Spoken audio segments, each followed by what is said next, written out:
Hello and welcome to Lamplighter. Today is April 27. Today we continue in our daily Bible reading through some of the Psalms.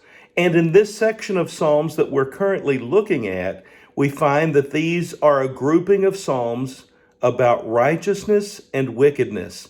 Those two ideas often contrasted against one another, basically trying to answer those difficult life questions, such as why does it often seem that the wicked are the ones that are benefiting from life and the righteous are those who are suffering? That's been a struggle for humanity for all time. It was then, it is even today. So maybe as we read these Psalms, we can start to understand some of the answers to those questions. We begin today with Psalm 40. This is the recognition of true religion in righteous living. And I want us to start by just reading a few excerpts that I've noted here in Psalm number 40. This is on page 326, about the middle of the page. Blessed is the man, the psalmist says, who makes the Lord his trust. Many, O Lord my God, are the wonders you have done. The things you planned for us, no one can recount to you. Were I to speak and tell of them, they would be too many to declare. God's goodness is too great to even describe, the psalmist says. I desire to do your will, O my God. Your law is within my heart. But may all who seek you rejoice and be glad in you.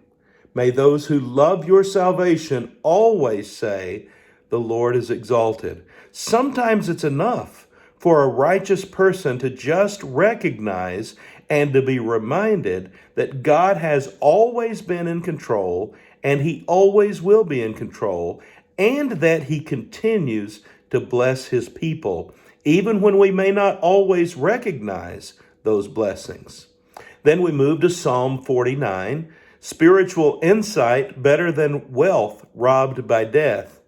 I love this section that says, do not be overawed when a man grows rich, when the splendor of his house increases, for he will take nothing with him when he dies. His splendor will not descend with him. This is the old adage that you can't take it with you. That's exactly what the psalmist is saying. No matter how wealthy a person may be in this life, he's not going to take his wealth nor his possessions with him. And it's interesting here, the word choice, his splendor will not descend with him. It sounds like he's going in the wrong direction, doesn't it?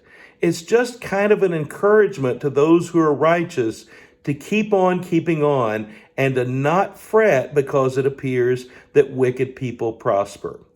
Let's move on to Psalm 50. Here it talks about the true significance of sacrifice and the jeopardy or the danger that the wicked find themselves in. And I want to read a few excerpts from this Psalm, number 50, as well. Hear, O my people, and I will speak. O Israel, and I will testify against you. I am God, your God. So it's God who's speaking. Let's listen carefully to what he says. I do not rebuke you for your sacrifices or your burnt offerings, which are ever before me. I have no need of a bull from your stall or of goats from your pens, for every animal of the forest is mine, and the cattle on 1,000 hills. I know every bird in the mountains, and the creatures of the field are mine. If I were hungry, I would not tell you, for the world is mine, and all that is in it. Do I eat the flesh of bulls or drink the blood of goats? Sacrifice thank offerings to God. Fulfill your vows to the Most High, and call upon me in the day of trouble. I will deliver you, and you will honor me. He who sacrifices thank offerings honors me, and he prepares the way so that I may show him the salvation of God. God says it's not the offering itself that's so important, but it's what that offering represents. You see, God says, I don't need the physical offering. I don't need the bulls or the goats. I don't need the birds of the air. All those things already belong to me. What I need is your heart, he's saying in this psalm. And I love how God is exploring and probing into the hearts of human beings and saying, here's what I desire from you. I just want you to recognize me. I want you to honor me. I want you to be thankful. I'm going to continue to shower your life with blessings, but I'm simply asking you, be thankful for them and honor me for them. That's all he asks. It seems like a simple request, doesn't it? Let's move on to the final psalm of the day, which is Psalm 73, the folly of riches compared with the blessings of the righteous. This is a great prayer, and again, I've marked some things that I want to share with you again. Yet I am always with you. You hold me by my right hand. You guide me with your counsel, and afterward you will take me into glory. Isn't this a great prayer that the psalmist is praying to God? Whom have I in heaven but you? And earth has nothing I desire besides you. My flesh and my heart may fail, but God is the strength of my heart and my portion forever. Those who are far from you will perish.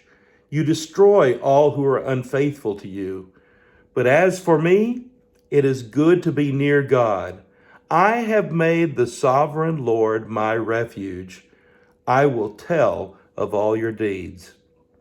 So when God continues to bless us, we praise him, we thank him for those blessings, we honor him, and one of the ways we honor him is to share those blessings with others and tell of all the wonderful things he has done. Isn't it great to be a lamplighter? His word is a lamp to our feet and a light to our path. I hope you have a blessed day.